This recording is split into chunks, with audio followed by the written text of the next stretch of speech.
This guy came from Virginia after having hip surgery 2 weeks ago, so give him another hand.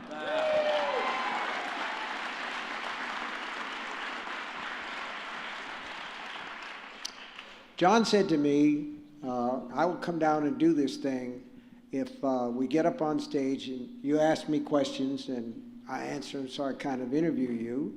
So that is what you said, wasn't it? Yeah. Yeah. So I've got this 21st century delivery system, which is called a piece of paper. You do, oh, wait a minute, that's not it. That's, Why am I nervous all of a sudden? that's a grocery list. So, you know, the question is, what do you ask somebody who's as successful as John Grisham? And what I started off with is, what is the question you get asked the most so I don't ask it? You know, I get asked that question so many times, I've learned to hate that question. So I never answer that question. Can I first of all say, I'm happy to be here. Thank you for the invitation. This is a beautiful setting, a beautiful night, and so far, very warm hospitality. Stephen sent me an email, I don't know, 5, 6, 7 months ago, and said, basically, this is where I hang out in the wintertime. It's a great library. I did a fundraiser this past spring. It's a lot of fun. Why don't you come on down? And when Stephen does that, I have never said no. And we've been on stage together several times in the past 20-some-odd years. Yep. Always have a lot of fun. It is totally unscripted until tonight when somebody made a list of questions. Well, So yes, I'm really I did nervous make a about list these of questions. questions, John, but they're damn good questions. Yeah. And I'm going to ask... Hey, let me tell a story. Can we just tell stories, right? Let's just tell stories. And I'll think about your questions later. Maybe I don't like your questions. Well, I got to ask you one question, and then you can go ahead and tell stories, because he used to be a lawyer. He's used to running things, so it is. Have you ever considered writing a horror novel? Not really, because no, it's just I don't. That's not what I think about writing.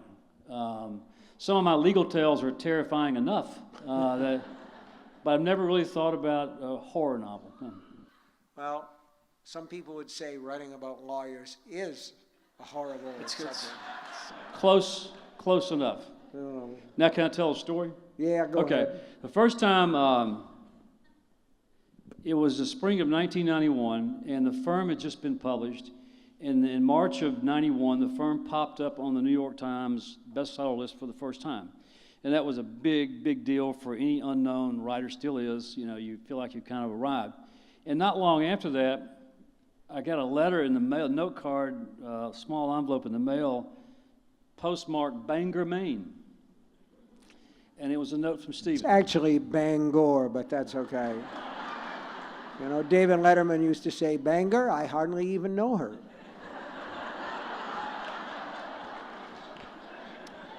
Not my joke. Go ahead, John. Bangor? Bangor. Bangor. Okay, well, it was from Stephen. And he basically said, it was a very short note, he said, welcome to the big time. Congratulations. And I thought that was a pretty classy move on his part. Not long after that, he called me one day and said, have you ever heard of the National Book Awards? And I said, not really. What is it? What are they? He said, well, it's a bunch of snotty, literary New York people who get together once a year and pat themselves on the back and hand out awards that are very serious in nature to serious literary artists. And I said, then why are you calling me? And he said, here's what I'm going to do. I want to go this year. I bought a table with 10 seats. I'm going to invite a bunch of commercial authors, a bunch of popular authors, and we're going to put on tuxedos. We're going to the National Book Awards and stink up the place. Can you do it? And I said, I would never say no to that. So I took off to New York, and I met Stephen for the first time. We had on tuxedos, looked pretty dashing, and we behaved. We did not get any fights, but we behaved ourselves. We had a great night, and I can't remember who else was there. Donald Westlake for sure. Donald Tabby Westlake. was there. Yeah. I can't remember who else was there. But it was met at the Pier Hotel, walked over to the National Book Awards, Yeah. and had a great time. And then a few years later, I got a letter from those National Book Award people saying, we want to give you a National Book Award, meaning me, for your contribution to American literature. So, of course, I said yes. It was a big deal and everything, but really, it wasn't for a book. So I felt a little bit like, you know how in the Miss America pageant they always have Miss Congeniality? So I felt kind of like that. It was hotly controversial. Yes, it was. When they gave you the award, because you're just an ordinary popular author as opposed to a highbrow literary star. Yeah. And you invited us to come up for that, and we were there that night, basically for physical support, because it was very controversial, and that again, they showed how snooty they can be, I guess. So they said. By the way, they've never called me, Steve. Well, they will. Just all you got to do is live long enough, you know. Sooner or later, you know, I've gotten a lot of awards lately. I got an award, you know, from President Obama in November. I think part of it is because you haven't died, you know, so they give you that award. But I made a speech at the National Book Awards. They said, you're going to have to make a speech. And my wife said, what are you going to make a speech about?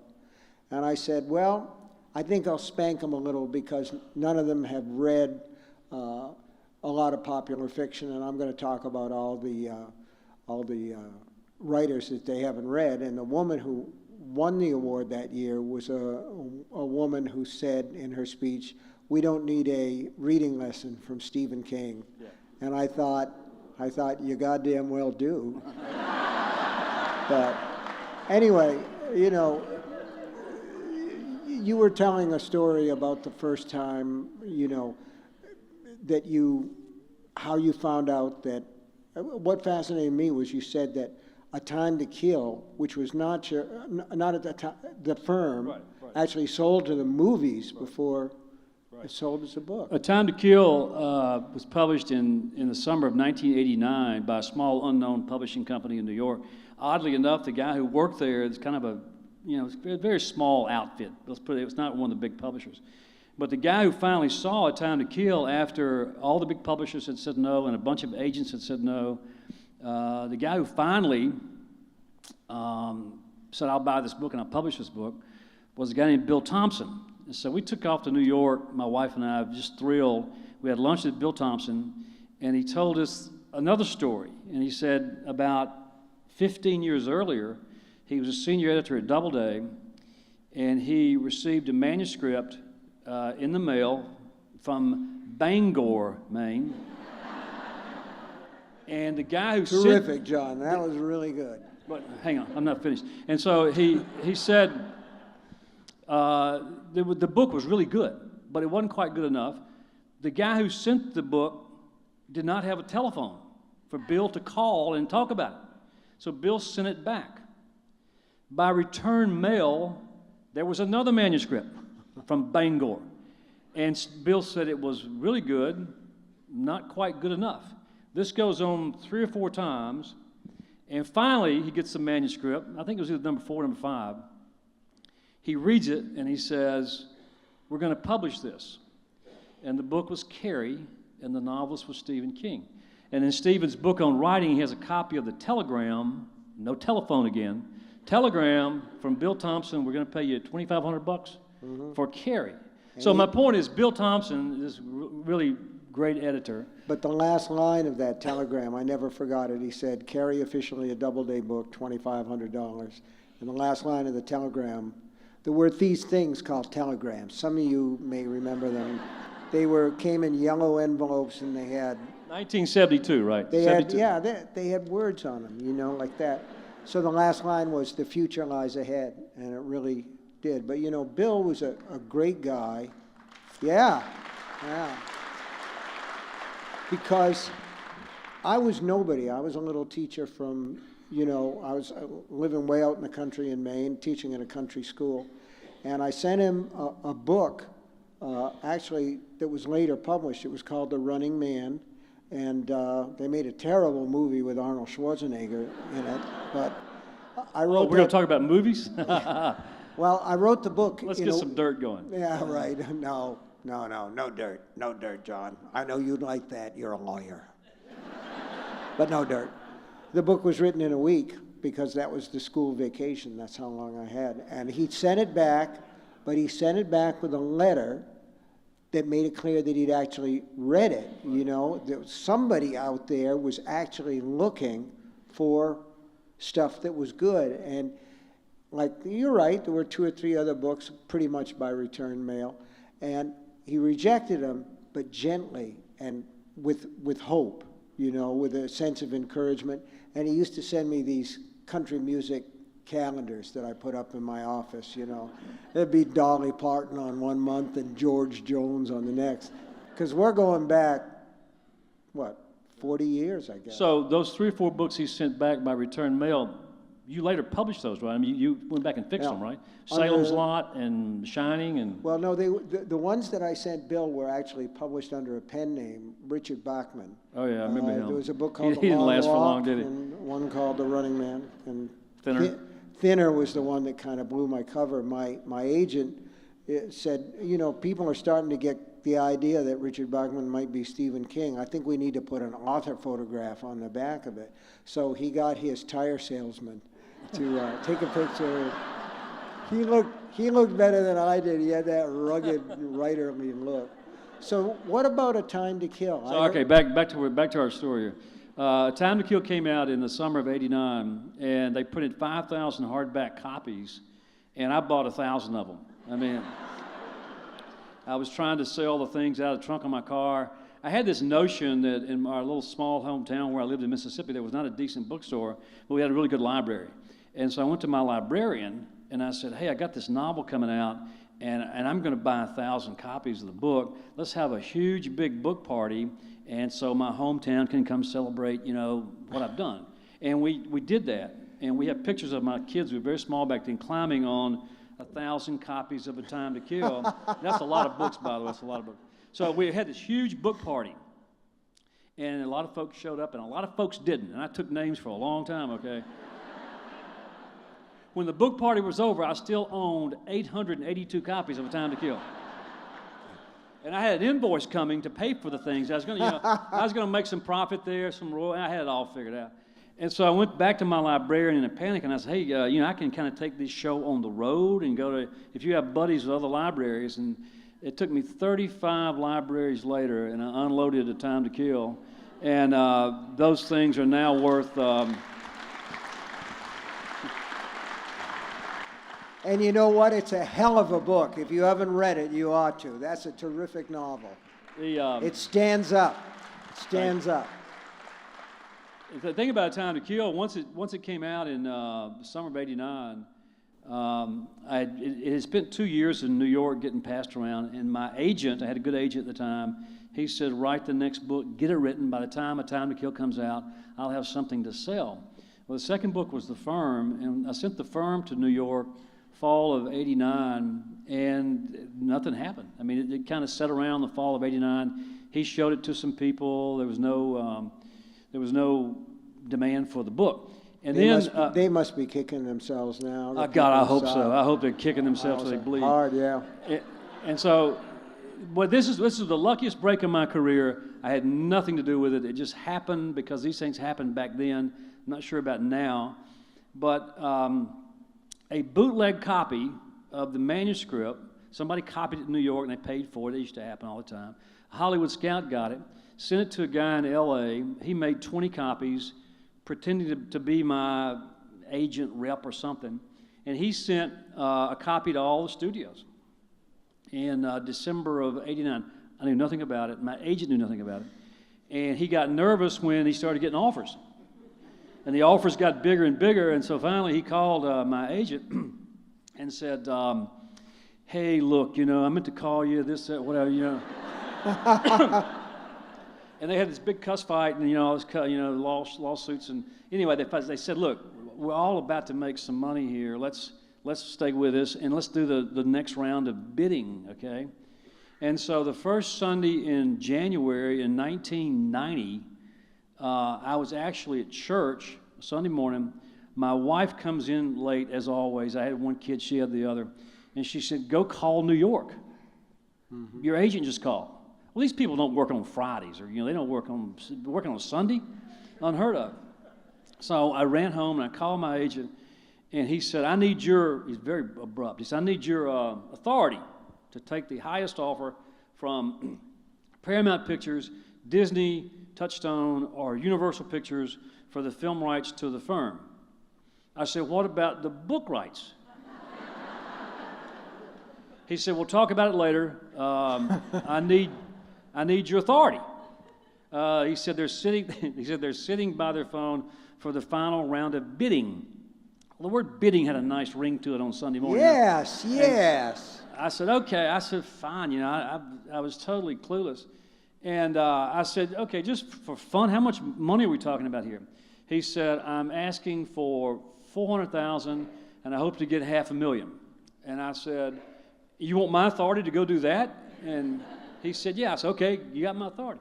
And a couple hours later, we came in from church. The phone was literally ringing, and it was my agent. He said, "We sold the film rights to Paramount Pictures for $600,000. And I said, I couldn't even hardly talk. I sat down with Renee. My wife and I both were raised in these real small, tight-knit, conservative Southern Baptist families where you never talked about money outside the family. There was no money inside the family, but you didn't discuss money, okay? And we said, "Okay, here's what we're going to do. We can't believe this. We'll tell people that we've sold the film rights, but we're never going to talk about this stuff. It's going to change everything." Oh, I got to hear the rest of this. First thing Monday morning, Paramount issues a press release with all the details, and so it was a secret deal in Hollywood. Yeah.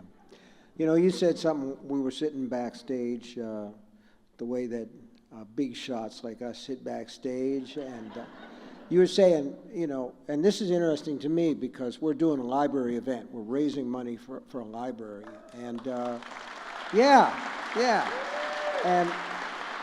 And every buck you guys paid goes towards something that I feel like Rick Scott in the state of Florida should also be underwriting because,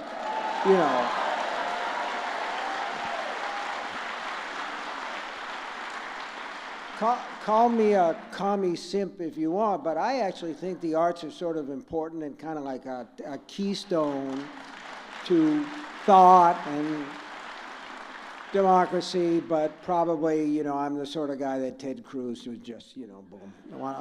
But what you Steve, said... let's stay away from politics here. Have you got another question over there? I'm just kind of curious. Yeah, well, I'm good. Wait. Never mind that. What I wanted to say is based on, you said back there that we're a couple of famous writers in a society that doesn't read. So, you were saying... We're talking about... We're not like Michael Jackson. They were asking us if we Well, he's dead, but... If do we live normal lives? Can we go out in public? Do we go out to restaurants? Can we walk around? And the answer is absolutely yes. I rarely get recognized. Steve has a more exotic look about him, when you kind of, you remember that face, okay? Remember when he had the beard, this big bushy beard on the back of his dust jackets? You're the guy who was the heartthrob after that jacket photo on The Firm. He had a little stubble, We were talking Studley. That was a long time ago, Steve. That was Anyway, the point is, we're well-known writers, but the truth is we walk down the sidewalk all the time and nobody says anything because it's not really that type of culture. But it has made both of us, in dealing with all the movies we've been through and the people we've met, it makes us appreciate how difficult it is to be normal when you're truly famous. And in this society and culture, it's impossible. And so we have, in my opinion, the right level of notoriety. That's all I want. I don't want any more. I got plenty right now. You know, I gotta tell the story I told you about the Nathans. This is back when I was much younger than I am now, you know. And I went into a Nathan's Hot Dogs. John's absolutely right. We go places, nobody knows us. I cannot tell you how many times people have come up to me and said, "Are you Steven Spielberg?" And I say, yes. Yes. No, I was in Nathan's, and this was, I'd probably published 4 or 5 books at that time. In New York? Yeah, Nathan's in New York. And I'm sitting at the counter, and, you know, I had the long hair back then, and of course it was all black still, and I had the big black bushy beard, and I'm eating a hot dog, and I see the cook looking through the pass-through, and he sees me looking at him, and he's back. He's cooking. And then I'm reading my book, because I take a book everywhere, and I look up, and he's looking, and then he's not. So finally, he comes around to the counter side, and I think, he knows me. He knows me. He says, "Are you somebody?" And I say, "Everybody's somebody." He says, "Yeah, but are you somebody famous?" And I said, "Well, I'm kind of, I don't know." He says, "Are you Francis Ford Coppola?" And I said, "Yes, I am." Signed an autograph for him on a napkin, too.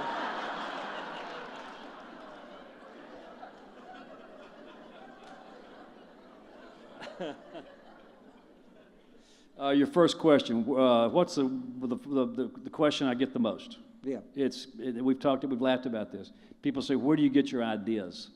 Every writer hears that. Where do you get your ideas? Where do you get your ideas, John? Where do you get your ideas? Watching corpses? You know, it is, the question is, it's infuriating. I can name ideas that I got for certain books, but they seem to think like there's a central idea market. A website? Yeah. So I used to tell people I get them in Utica. Yeah. There's a little used idea shop. There's used, but still a lot of wear in them. So. I get my ideas by reading newspapers. Yeah. My stories are all about laws, lawyers, firms, trials, litigation, courts, appeals, decisions, and in this country, there's no shortage of material. And you look at the newspaper every day. You watch, you don't have to dig deep. We have a trial of the century every 2 years. There's always some big trial, some big legal issue that we're all fascinated with, and so that's what I browse just out of habit, always with the idea of taking some issue that I haven't touched on before and maybe weaving a novel around it. That's how I spend half my time. And it just comes natural, this constantly searching for stories about the law. Number 2? Well, no, I was just thinking about,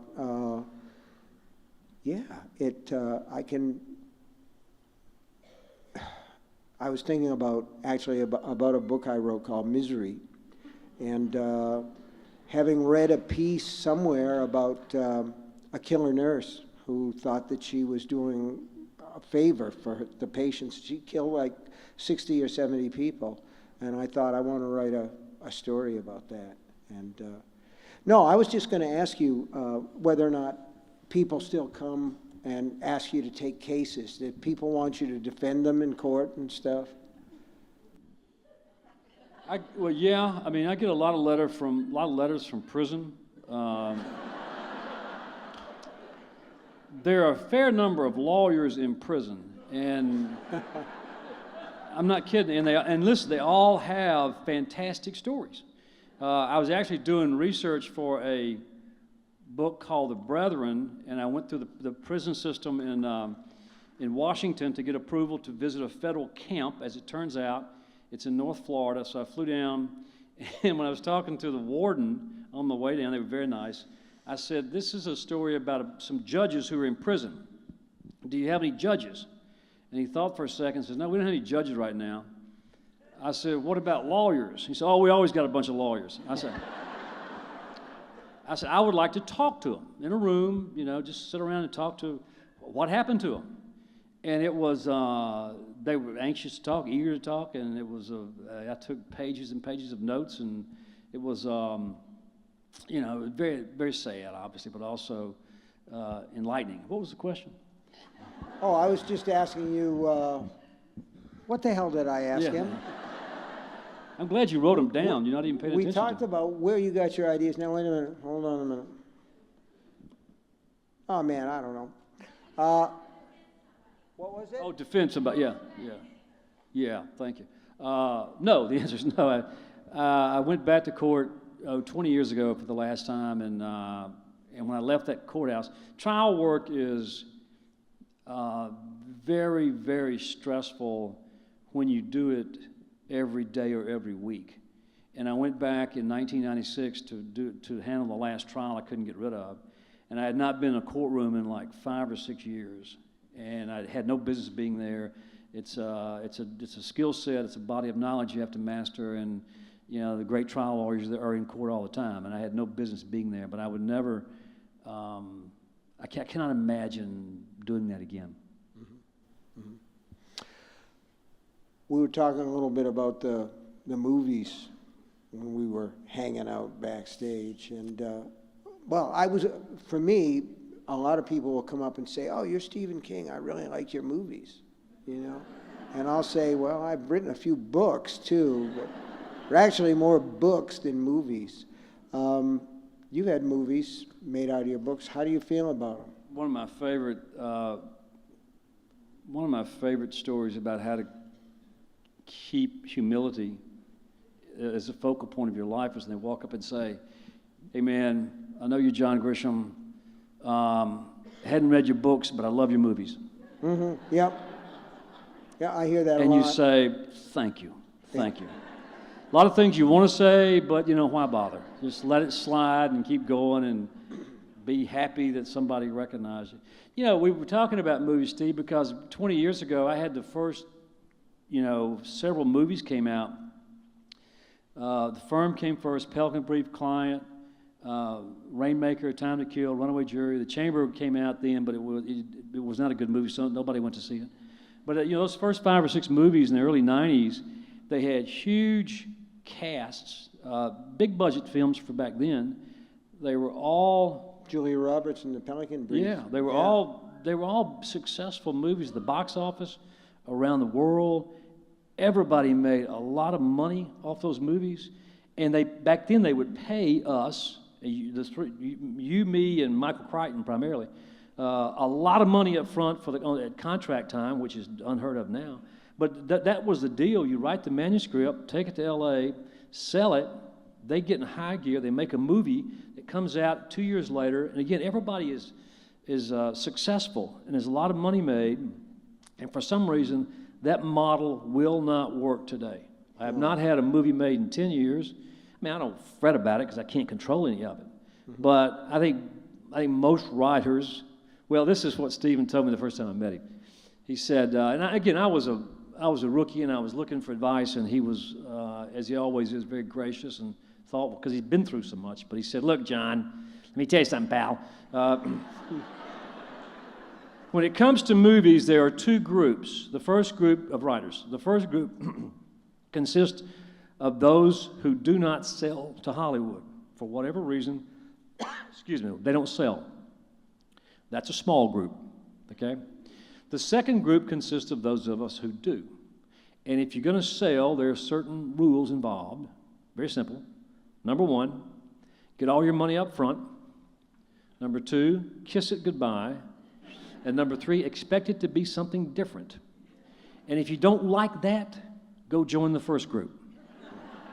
That's what Stephen told me 23 years ago. Something like that. Something like that. But Ernest Hemingway said, the best deal that a writer can have is a studio pays a lot of money to make a movie out of a book and then never makes the movie. So he's a little bit cynical about that. But what I was telling John before was, in a way, a movie saved my career. I was, we've got a lot of things in common. I also got a call on Sunday about sales. I sold the book to the novel Carrie to Doubleday. The advance that they paid was $2,500. And believe me, that $2,500 looked like very tall tickets to my wife and I, because we were living in a trailer. We had 2 kids. She was working at Dunkin' Donuts. I was teaching school and working in a laundry in the summertime. And she said, well, $2,500. She said, okay, this is the woman who cut up all the credit cards about a month before. And I said, why did you do that, honey? That Gulf card was pretty cool. We got it free in the mail. And she said, we can't afford the interest charge. She was really smart. She had it together. And she looked really cute in her Dunkin' Donut uniform, too. It was, oh, man, it was tight, and it was oh, man. Never mind. The thing is, we got $2,500, and she says to me, don't even think about that money. We're going to get a car. We're going to buy a car. And we did. We bought a little economy car, and that's what we had. And she said, is that going to be the end of it? Will it sell or anything? And I said, well, there's paperback. And at that time, Doubleday had something called the 50-50 split, which 50% is a lot for an agent. But we were kids. I was 23 and she was 22. We didn't know. So I said they'd take half of the money, but she said, well, will it sell to paperback? And I said, it might. And if it did, she said, how much could we get? We were in bed, and we were talking the way that young married couples do about money, and we weren't arguing or anything, but we were wistful because we didn't really expect much. We came from working class families. You don't expect a lot. And I said, well, if we got really lucky, it might go for $60,000. I had that figure in mind because as a school teacher, I was making $22,000 a year. And I thought, well, if I can get $30,000, I can write for a year. I can write 20 books. No, that's what John would say. But I figured I could write 1 or 2. So we moved from the trailer to an even crappier apartment. I was there one Sunday with my daughter, and my wife was up seeing her folks in a little town about 10 miles away in our new car. And the phone rang Sunday, just like yours. And it was Bill Thompson, the editor that we had in common. And he said, we sold the paperback rights to Carrie. And I thought, like you did, it's a little strange he's calling on Sunday morning. And I said, well, how much was it? And he said, $400,000. And yeah. But you have to picture me in the shitty trailer, where nothing was paid for and the floor was all crazy up and down. And I said, Bill, you said $40,000, right? And he said, no, $400,000. And the strength went out of my legs. I went right down and sat on my ass on the linoleum. And we talked a little bit more, and then I hung up. And I thought, I have to get my wife something. I have to get my wife a present. She doesn't know about this. I have to get her something. She'll be back. I didn't want to call her at her folks' house. She's Catholic. She got 9,000 relatives, And they all need money all the time. No, not anymore, but back then they did. So I'm walking around. I'm in Bangor, Maine. What's open? The only thing that was open was the Laverdier's drugstore. So I went downtown and I bought her a hairdryer. And she got home from her folks, and I said, honey, I bought you something. And she said, oh, a hairdryer. And then she said, it's beautiful, Steve, but I want you to take it back because we can't afford it. And I said, Bill Thompson called, and we sold the paperback rights for $400,000. She looked at me for a minute, and then she just put her hands over her face and cried, just like you see on TV. That was a nice moment. Nice.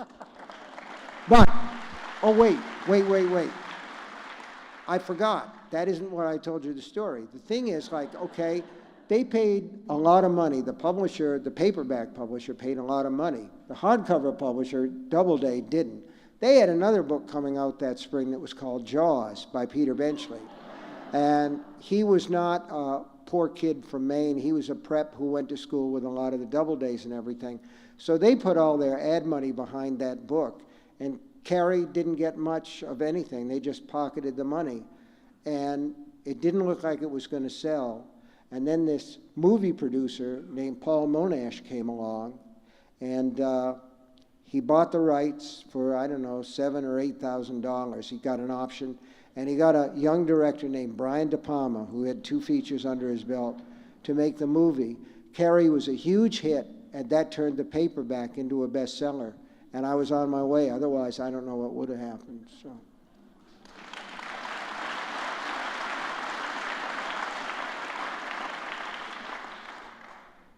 We, every time we do this, Steve, we've done this 3 or 4 times in the past 20 years, and we always thoroughly enjoy it. And thanks for having us. But every time we together, we always tell the same stories about what it was like back then, and the dreams of 2 kids, one in Maine, one in Mississippi, writing, not knowing if everybody's ever going to read it. I had no idea what was going to happen, and Steve didn't either. But we never left our roots. No, we not still really. think about that. And we had, I think, one reason we're both married to extraordinary women. Yeah.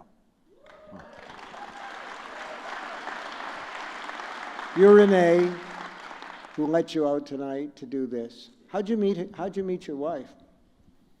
Or is that too personal for this? No. She was the little girl next door.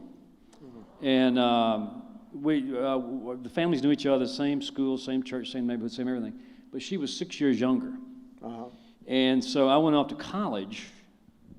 And so when I came home from college in 1977, I was 22, she had grown up. They do that. While I was away. And I couldn't date her for a year because she was only 16 and I was 22. So I had to wait a whole year to ask her out. And she said, sure. Her parents said, hell no. You're not going out with a Grisham, okay? Had a couple of rough brothers, okay? The family had some, black sheep. What are you saying, that you were on the wrong side of the tracks? No, we were next door, but it was just kind of a big, rough family. And she comes from a family of 3 girls, and, they just a little bit different.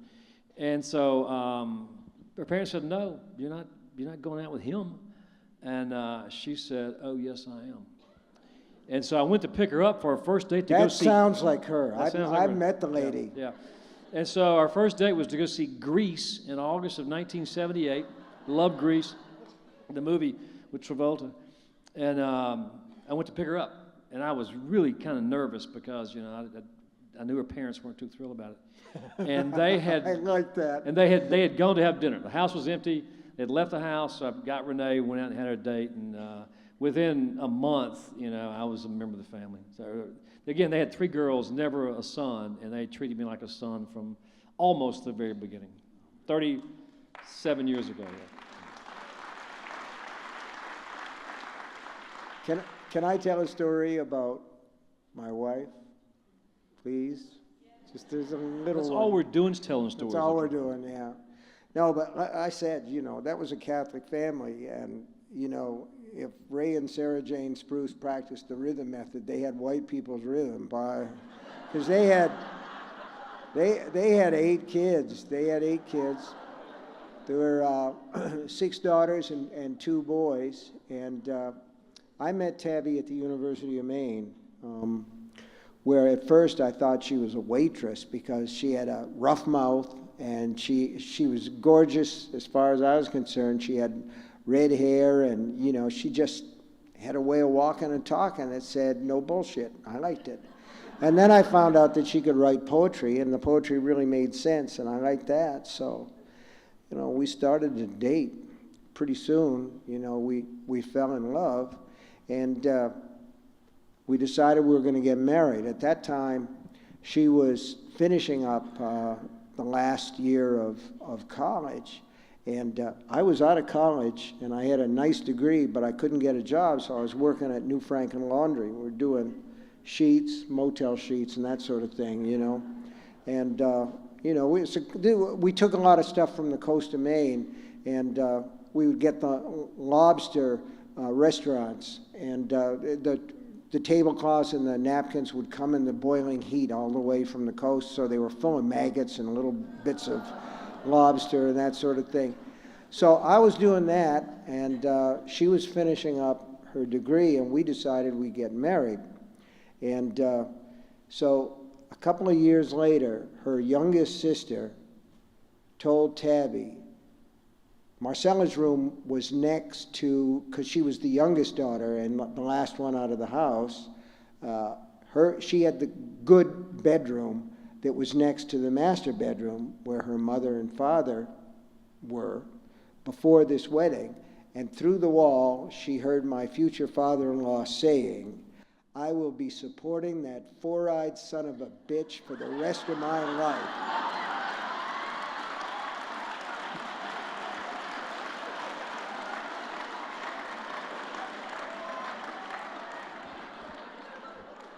And I thought about that every time I bought him a car in later years.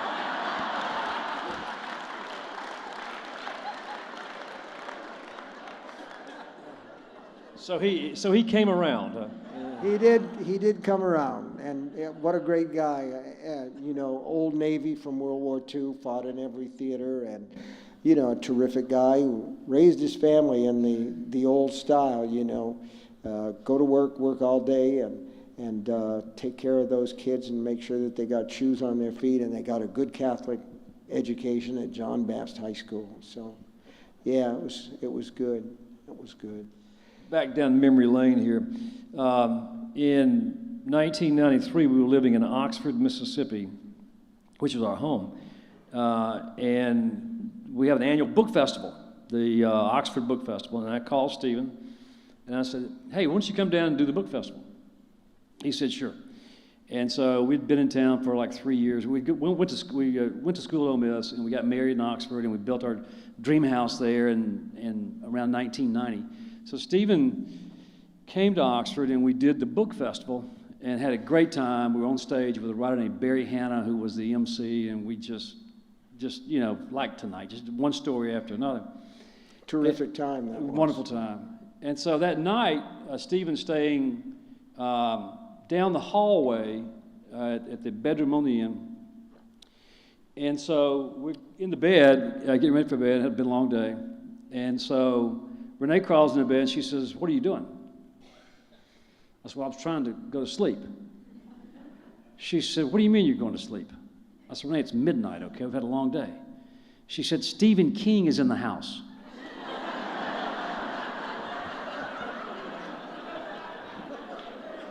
Come on, you know, big deal. She said, no, you know, we can't just go to sleep. The kids are, you know, down the hall, he's down the hall, and Stephen King's in the house. And I said, no, seriously. And so we laid there and talked for a few moments. And by the door, the house was practically new, probably a year or two old. By the door, we had an alarm panel. We set the alarm, and there's a red light means the alarm is set, green light means it's not set.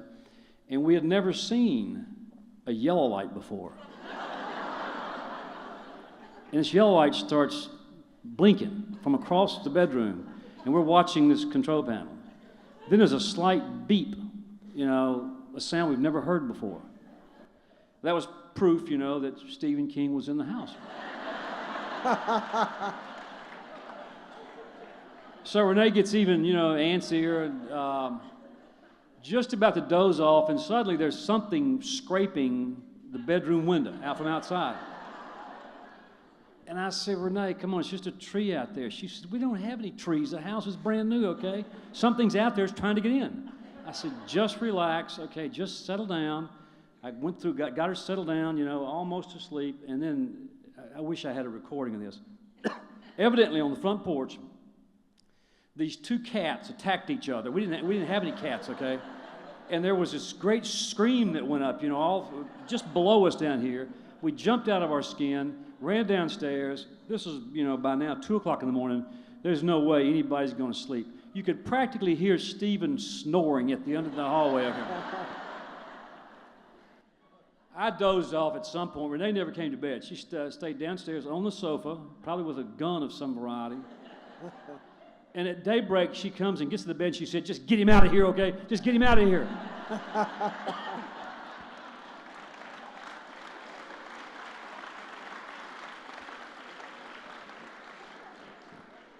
What I remember is you coming to the airport to pick me up, and did you have some kind of a sports car? It seemed like my ass was scraping the road all the way back.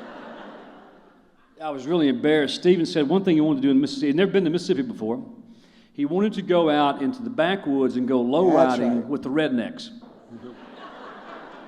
He said, "Can you find me some rednecks?"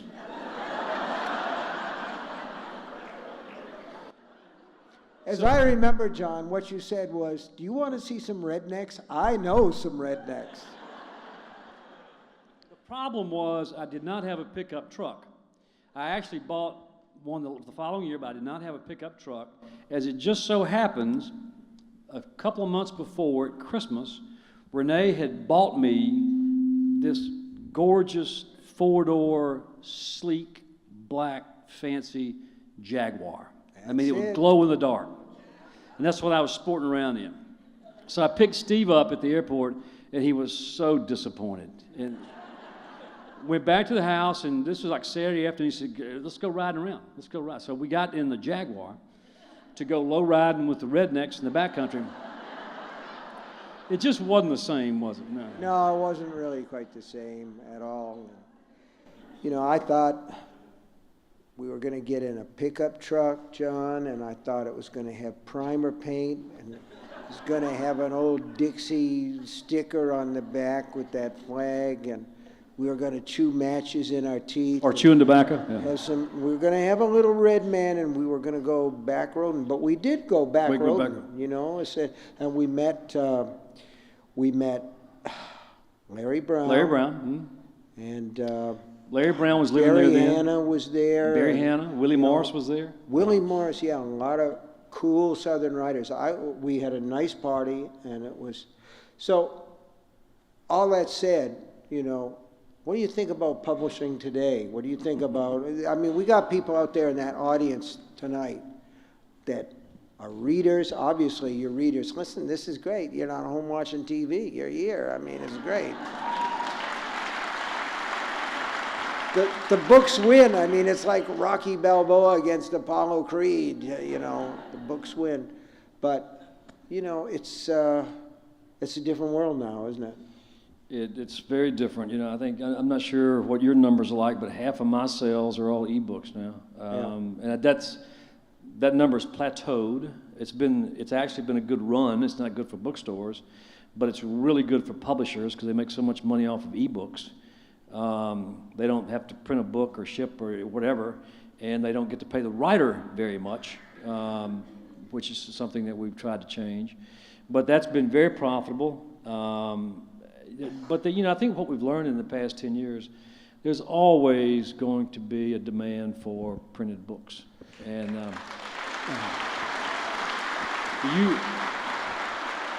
do you read print or e-version? I am sort of like bisexual that way. I'll tell you what, and this is only because I can afford to do this, but I never read a book on an e-reader that I didn't have a hardcover or a paperback of that book to put on the shelf, because it seems to me that books are real objects. I mean, if you drop a book into the toilet, you can fish it out and dry it off. You drop your Kindle in there, you're pretty well... How often do you do this? Well, I have never dropped a Kindle into the commode, but I have dropped a book or two, particularly in the days before I quit drinking, But no, I mean, I don't know about you. I don't sell as many books as I used to. There was a time when, combined hardcover and paperback, you might do $1 million too. Right. I mean, we're very fortunate, obviously, to do that kind of business, but I don't know whether, readers are just sort of dropping by the wayside or what. Publishers don't really do surveys, do they? Really? I've never seen a survey. I know my numbers have been trending down for 15 years. I think you've seen too. the same thing. Yeah. I think that's true with all popular authors, which, that sounds bad. We've had our day. It was good while it lasted.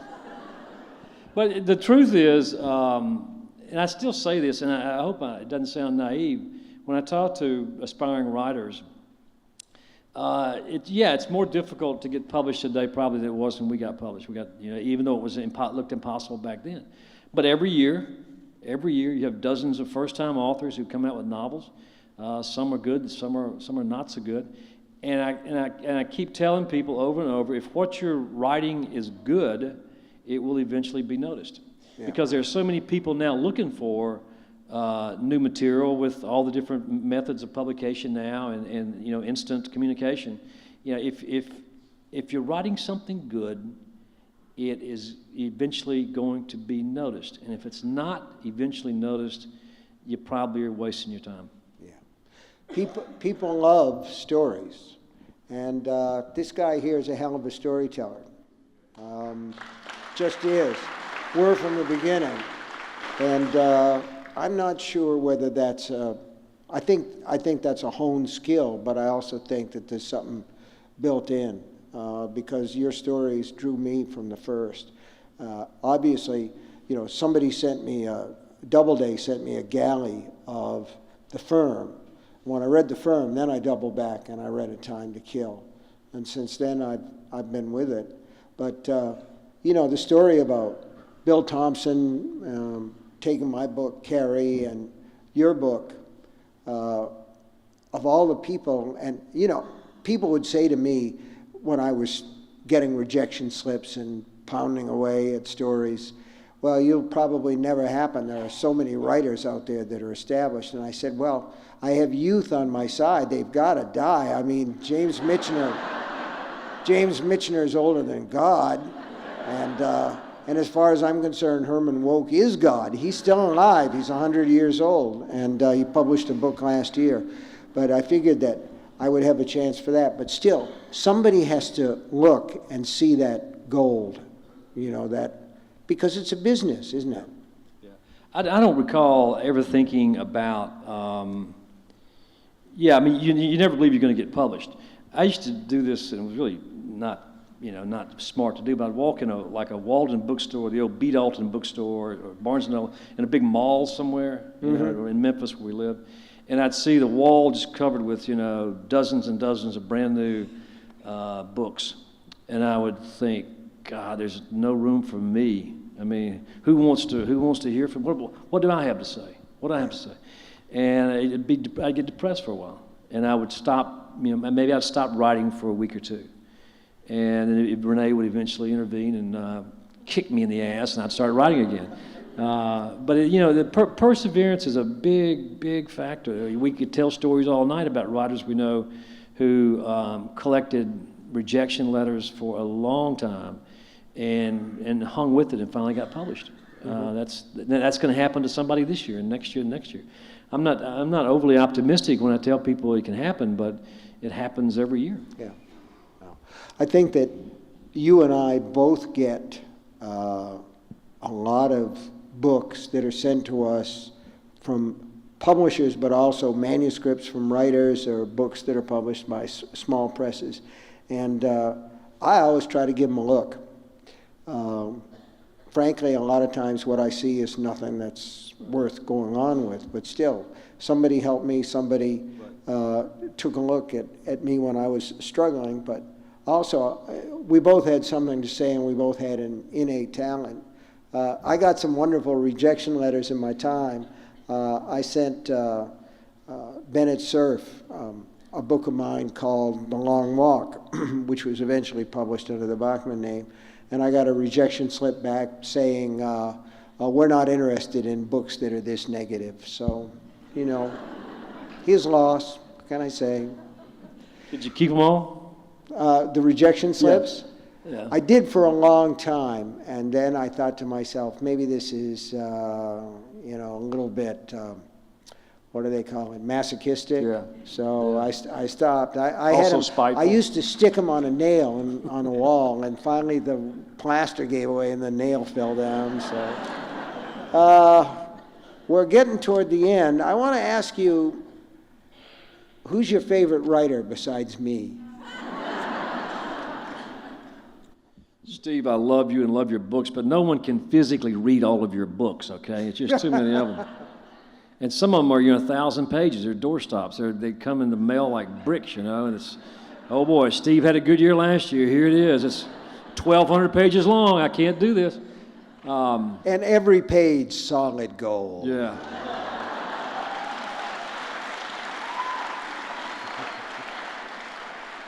About 5 years ago, I was doing Charlie Rose in New York, and Steve knows him well. I know him as a great guy. And at the time, I'd written 30 books, and I was doing 2 a year. And he says, why do you work so hard? Why are you writing so many books? And I said, well, Stephen King's written 52. I'm trying to catch him.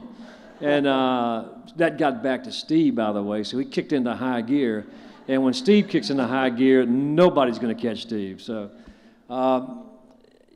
Well, we were talking earlier. In the past month, for some reason, I went back and started reading the Travis McGee novels, John D. MacDonald. I read them when I was in law school 35 years ago. We were always passing around Travis McGee paperback books. I had some buddies who loved to read. What else am I reading? I read a lot of stuff that I don't finish. A lot of the galleys they send me, like you, I'll give somebody 50 pages. Maybe 100 pages. Yeah, 50 pages. If it's a good publisher, maybe it's an editor or a friend, somebody I know, a friend of my agent or somebody who needs a plug. I think we're always kind of looking to to blurb something that's good, maybe help somebody get started. I spend a lot of time doing that. It's usually not very productive. Mm-hmm. I'll show you how much clout I have in publishing. About 5 years ago, a young lawyer in Charlottesville. I met him through a friend, and he was about to go off and research and write his first novel. And I thought, okay, yeah, I'll never see him again. And 6 months later, I got the email, his book was finished. I said, okay, now I guess I got to read the thing now, 500 Yeah, I pages. know, that's the hard part. That's the hard part. So I read the book, thoroughly enjoyed it. Guy's a good writer, told a great story. And I've never done this in 25 years of publishing. I called my agent, who I've been with for 20-some-odd years, very close friends, and I said, this guy can write, he can tell a story, you need to represent him and sell this book, okay? So David, I sent the book to David. He called back, and my agent, he called back and said, I don't get it. And I thought, well, screw you, okay? Yeah. You're saying no to me? Okay. So I called Steve Rubin, who was my longtime publisher at Doubleday, great friend of mine. He now runs Henry Holt. And I said, Steve, this guy can write. I love his story, love the way he goes about it. This guy's got a future. He can write. I said, plus David, and we're all three good friends, David just said no, okay? So read this book, publishing, and we'll both screw David, okay? So I sent the book to Steve. He read the book, and he called back and said, nah, I don't get it. So that's how much clout I have in publishing. It took the guy another year or two to find a publisher, a British publisher, who published the book, and he's written 2 or 3 more now. But, it's not, people think that you and I can pick up the phone and make the magic phone call, and it never works that way. No, I've had the same situation 2 or 3 times where I've read something that I thought was lightning, something that was just solid gold. And I've sent the manuscript on, and I get that same reaction. Nah, it didn't really work for me. Well, why didn't it really work for you? Nah, it just didn't work for me, It's kind of like hitting on a brick wall. We're getting toward the end here, but I want to ask you one other question, serious. You wrote a book called The Innocent Man a few years ago. We're in a death penalty state here. What's your opinion on that, the death penalty? Well, I'm very much opposed to it and have been for 20 years. When I was I told you how I grew up in this, really strict Southern Baptist culture, and most of my family's still that way, and they're wonderful people. We don't agree on a lot of things now, but I just didn't. I never thought about the death penalty. That's just the way we accepted eye for an eye and all that kind of stuff. And I actually practiced law for 10 years and did a lot of criminal cases. Never a capital murder case. I got lucky and never got appointed for a capital murder case, but I was a lawyer for 10 years. I had a lot of clients who went to prison. A lot of them went to prison. Most of them went to prison. In spite of brilliant representation. But again, I never stopped to think about the death penalty, and it was a conversion experience. I was on death row in Mississippi in 1992, researching a book called The Chamber, about a guy on death row in Mississippi who's about to be executed. The chamber's the gas chamber, right? Gas chamber, yeah. Yeah. And I'd been over there many times. I talked to the inmates. I talked to the executioner. I talked to the warden, the guards. I knew I was doing my research, and I was thoroughly fascinated with the research. And one of my last trips over there, they have a little holding room that they bring the condemned man, and he spends like the last 2 hours of his life, and the room next door is the execution room. And the little bunk and a table, whatever, and we were sitting there, and it's really, it's dark and gloomy, and you can only imagine how many men have gone through there and gone to death. And I was sitting there with a chaplain. The chaplain was a retired Baptist preacher, and we were talking about some pretty heavy stuff, man. I mean, we were talking about, faith in God, and he said, "Mr. Grisham, are you a Christian?" I said, "Yes, sir, I'm a Christian." He said, "Do you think Christ would condone what we do here?" And I said, "No." He said, "I don't think so either." And that was a conversion experience for me. Now, having researched it and read about it and written about it for the past 20 years, even if you love the death penalty, you cannot support the current system. It's so arbitrary and unfairly used, and we've had 125 DNA exonerations through the Innocence Project in New York from death row. We have 400 total, coast to coast, all DNA, but 125 of those guys were on death row, including the one I wrote about. Ron Williamson in Oklahoma came within 5 days of being executed for a murder he didn't commit in about 1982. So mistakes have been made. We do not yet have a clear DNA case that proves that we just killed the wrong guy. We got a couple of cases in Texas where the scientific proof leans heavily in favor of killing the wrong guy, okay? But no DNA clincher. And I've often wondered what's going to happen when we wake up one day and we have the clincher. We have the DNA clear proof that we just executed the wrong guy. And I don't know what's going to happen as a society, a culture, a nation when that happens. So I don't know. It's fascinating. I enjoy researching it now. Never, even in cases like Ted Bundy or John Wayne Gacy or never? Never. Okay. If it's wrong to kill, how can we kill in the name of the state? Yeah. And on that note, I think we'll thank you all very much. Thank you. My pleasure. Thank you all. Thanks for coming. Thank you.